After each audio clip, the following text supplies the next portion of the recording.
सभी प्यारे दोस्तों का स्वागत है सार्थक कोचिंग क्लासेस में। दोस्तों एक बार फिर मैं आपके लिए रीजनिंग की ट्रिक लेके आया हूं, जिसके माध्यम से आप रीजनिंग के किसी भी क्वेश्चन को 5 से 10 सेकंड में सॉल्व कर सकते हैं। इस तरह की मैं आपको ट्रिकें बताता हूं। जैसे मैंने आपको कैलेंडर के चैप्टर की ट्रिकें बताई थी, मैंने आपको मिसिंग नंबर के चैप्टरों की ट्रिक बताई थी, कैसे कैसे आप उन तरह के क्वेश्चनों को सॉल्व करके 5 से 10 सेकंड में अपना आंसर ला सकते हैं। इसी तरह दोस्तों आज मैं रीजनिंग में आपके लिए एनालॉजी टेस्ट के चैप्टर का जो है वो ट्रिक लेके आऊं। इसके माध्यम से आप कैसे 5 से 10 सेकंड में आप इस ट्रिक के माध्यम से अपने क्वेश्चन को सॉल्व कर सकते हैं। इस तरह के क्वेश्चन दोस्तों लगभग सभी एग्जामों में पूछे जाते हैं, तो आप इसलिए इस क्लास को ध्यान से देखिए, ठीक है दोस्तों।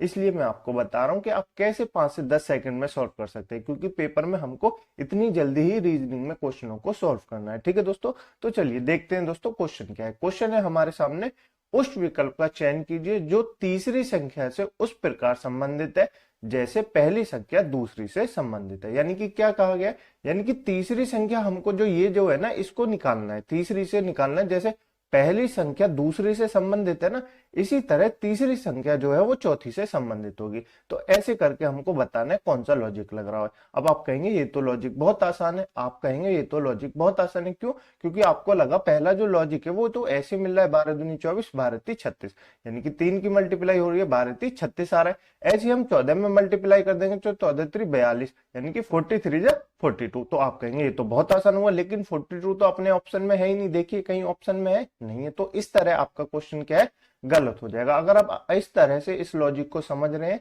तो आपका क्वेश्चन जो है वो गलत हो जाएगा। तो मैं आपको बताता हूं इसमें लॉजिक क्या लगा हुआ है। दोस्तों इसमें लॉजिक लग रहा है, आप ध्यान दीजिए, ऐसे क्वेश्चन एग्जाम में पूछे जाते हैं, इस तरह के लॉजिक के क्वेश्चन एग्जाम में पूछे जाते हैं। इसमें लॉजिक लग रहा है दोस्तों, इन दो पहले जो संख्या है इन दो नंबरों को आपस में ऐड कीजिए, यानी 1 और 2 को जब हम ऐड करेंगे तो कितना आएगा, 3 आएगा। 3 आएगा और 3 जो आया यानी कि जितना नंबर आया उसको दोगुना कर दीजिए। क्या? उसको दोगुना कर दीजिए, यानी 3 का दोगुना क्या होगा, 6 होगा। और 6 होगा तो कितना हो जाएगा, 3 और 6 हो जाएगा। कितना? 3 और 6 36 है।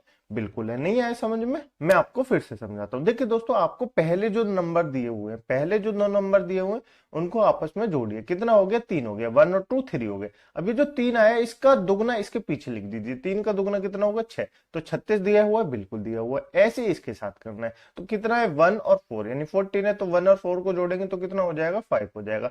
अब 5 का कितना दोगुना करना है तो 5 का डबल कितना होगा, 10 होगा। अब हम 10 नहीं लिख सकते, नहीं तो 510 हो जाएगा। 10 थोड़ी ना लिख सकते। इसका दुगना कितना होगा, 10 होगा। तो 10 को हमको इसमें ऐड करना है, और 10 को हम जब इसमें ऐड करेंगे तो कितना हो जाएगा, 60 हो जाएगा। कितना? 60 हमारा बिल्कुल सही आंसर हो जाएगा, यानी ऑप्शन नंबर सी हमारा बिल्कुल सही आंसर हो जाएगा। ठीक है दोस्तों, नहीं आया समझ में? मैं आपको फिर से बताता हूँ। देखिए इसमें जो लॉजिक लग रहा है वो लॉजिक है, पहली 2 नंबरों को जो हमको नंबर दिए हुए उनको आपस में जोड़िए, उनके डिजिटों को आपस में जोड़िए, तो पहला नंबर आपको प्राप्त हो जाएगा। अब जो नंबर आपको जोड़ने के बाद प्राप्त आया उसको दोगुना कर दीजिए, उसके बाद आपको सेकंड नंबर भी प्राप्त हो जाएगा। तो ये लॉजिक इसमें लगा हुआ है। ठीक है दोस्तों, इसी के माध्यम से आप कर सकते हैं। नेक्स्ट क्वेश्चन में आपको बताता हूं, ये आपके लिए दोस्तों होमवर्क का क्वेश्चन है। इसका आंसर आपको कमेंट बॉक्स में जरूर बताना है। उसी तरह का क्वेश्चन है, आप एक बार कोशिश कीजिए, लॉजिक लगा के देखिए कि आपसे लॉजिक लगता है या नहीं लगता। दोस्तों इस तरह के क्वेश्चन जो है वो एग्जामों में पूछे जाते हैं, तो इसलिए आप इसको ध्यान से देखिए और इसका आंसर कमेंट बॉक्स में जरूर बताएं। ठीक है दोस्तों, मुझे उम्मीद है आपको ट्रिक अच्छी लगी होगी। यदि आपको ट्रिक अच्छी लगी है तो वीडियो को लाइक कर दे, दोस्तों में शेयर कर दे, चैनल को सब्सक्राइब जरूर कर दे। ठीक है दोस्तों, और इस तरह की और ज्यादा ट्रिकों को जानने के लिए आप हमारे चैनल को सब्सक्राइब कर ले और बेल आइकन को जरूर प्रेस कर ले। ठीक है दोस्तों, चलिए दोस्तों मिलते हैं अगली क्लास में एक नई ट्रिक के साथ, एक नए कॉन्सेप्ट के साथ। तब तक के लिए अपना ध्यान रखिएगा। जय हिंद, जय भारत।